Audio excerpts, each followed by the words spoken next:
Hello friends, welcome to my channel and thanks for another session of USA Weekly Market Report series because it's been very interesting to see the overall market where each and every day or on every alternate days you are going to heard about this term called volatility because the stock is or the overall market is swinging up and down, and it's not restricted to Wall Street. It has been happening across the globe because obviously when US market sneezes, global market will catch the cold. That's the problem, and uh, it has been a major factor. Even some economies are now not been affected by US market, but yes, it does have a major impact on the global economy. So let us discuss about what has happened and what's going to happen. Generally, I talked about the next upcoming week, but because this volatility and you may have different reasons. I do have my own, and market we have hundreds of news, so I'm not going to discuss about that. So let's discuss about the price behavior and let us see what has happened and what will happen. And when I'm saying what will happen, I'm generally talking about the next couple of weeks or other months. So let us just not only focus on the next upcoming week. We should focus on the overall trend in the near term. That will help us to understand what will probably happen going forward. So right now this is the price chart of Dow Jones, and if you are looking at the daily price chart of Dow Jones, you can clearly see a consolidation which is going on. Okay, because the Dow Jones is actually moving in between these three or four lines. So you can say it's been moving up and down, no doubt about it. But overall, it's been trading in between a range where we have 40,158.59 on the upside and 37,614 on the downside.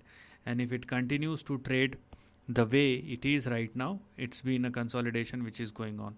Now, as I told you, rather than focusing on the current range, we will see what will probably happen as far as the next big swing is concerned. So, I mean, a potential range has been developing, and this is what we have here as far as the next big swing or next big potential range is concerned. Now, there are two things which will probably happen. If Dow Jones continue to trade the way it is right now, then the consolidation will continue, I would say, for the next couple of months. Else, you will see a correction. These two things may happen. Okay, so if a correction happens, then you will find your next big support near 35,700 or 35,800, in between, somewhere in between these two levels. So, or 35,700 or 36,000, right? Now, whether it will consolidate or correct, that time will tell, but this is the potential range. And one thing is clear, that if Dow Jones continue to trade and sustain below 40,160, you will see either a time correction or a price correction. So please understand, the behavior, market behavior, and do not simply focus on the levels. Now let us talk about Nasdaq, because Nasdaq obviously the outperformer in good days, and the it's been a risk if you are looking at Nasdaq uh, when the overall market is down. Right now, it is not. It has been moving lower for quite some days, but it is not out. It is down in the near term, but it is not out. You can clearly see these two lines represent the current price behavior, where Nasdaq is sustaining above 16,580 to 583, indicate that it may retest 18,689, and this is what we have here, which is currently active. If you are looking for an upside, then let Nasdaq surpass and sustain above 18,689. Okay, and the good thing is Nasdaq is sustaining above 16,582. Now let's talk about the big potential. So if you are looking at the potential price action, most of the corrections are over, but some more to go. The trend is indicating that there is some more to go as far as the downside is concerned. So if it even falls below 16,582, then 15,315 will be the level where you are going to find your next big support, and from where the next potential upswing will start. So I mean, it is looking very bookish kind of pattern, a very very technical pattern. 1, 2, 3 and fourth move, and then the fifth move will eventually start. So this is how the trend looks like as far as Nasdaq is concerned. Okay, so some more to go in Nasdaq, both in Dow Jones as well as in Nasdaq as well. But let us see what S&P 500 is indicating.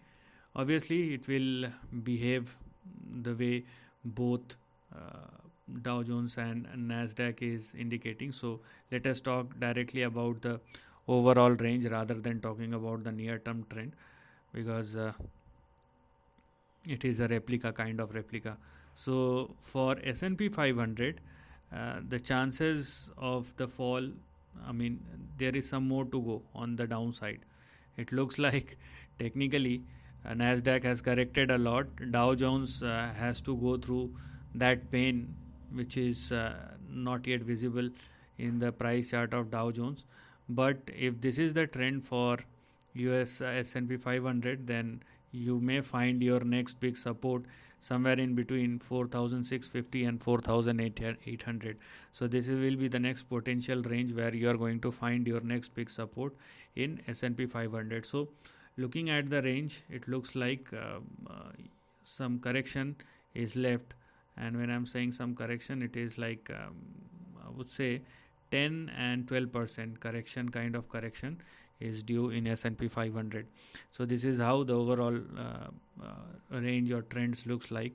Now let's talk about the dollar index and let us see how does it looks like as far as the dollar index is concerned. And this is the price chart of dollar index. Obviously in the near term we have seen some correction in dollar index, but it is trading well within the range. And when we are looking at the current price chart or current price behavior of dollar index, what one can clearly see is a potential swing which looks something like this. So it is indicating still some more on the downside. So it means the next potential move will push dollar index towards 102, and from then or from there you can clearly see an up move. But it does not mean there are two situations. The first situation is 1, 2, and we have 3, potentially 4, and from there we have 5. This is the first situation. The second situation is you have 1, you have 2, you have 3, you have 4, and you have 5. And if the fifth move does not surpasses the upper end of the range, then you have this sixth move. So both these things are there as far as the potential of dollar index, and this particular space will decide if it breaks out, then it is not good for equity market. But if it faces resistance near 105, 106, then and started falling from there, then this time it will be a big downside that will open up.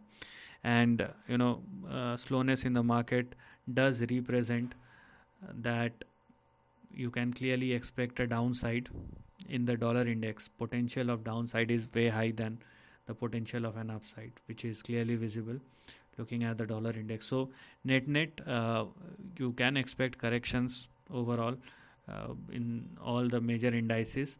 But when we are looking at the overall trend, instead of whatsoever news are coming and what do you or I think, the price is not going out of its zone. Unless it corrects beyond the range, we cannot say that a big correction will happen. Does not matter whether the economy is going into recession, because you need to understand the dynamics. You cannot directly correlate the economy alongside with the stock market. They cannot go hand in hand.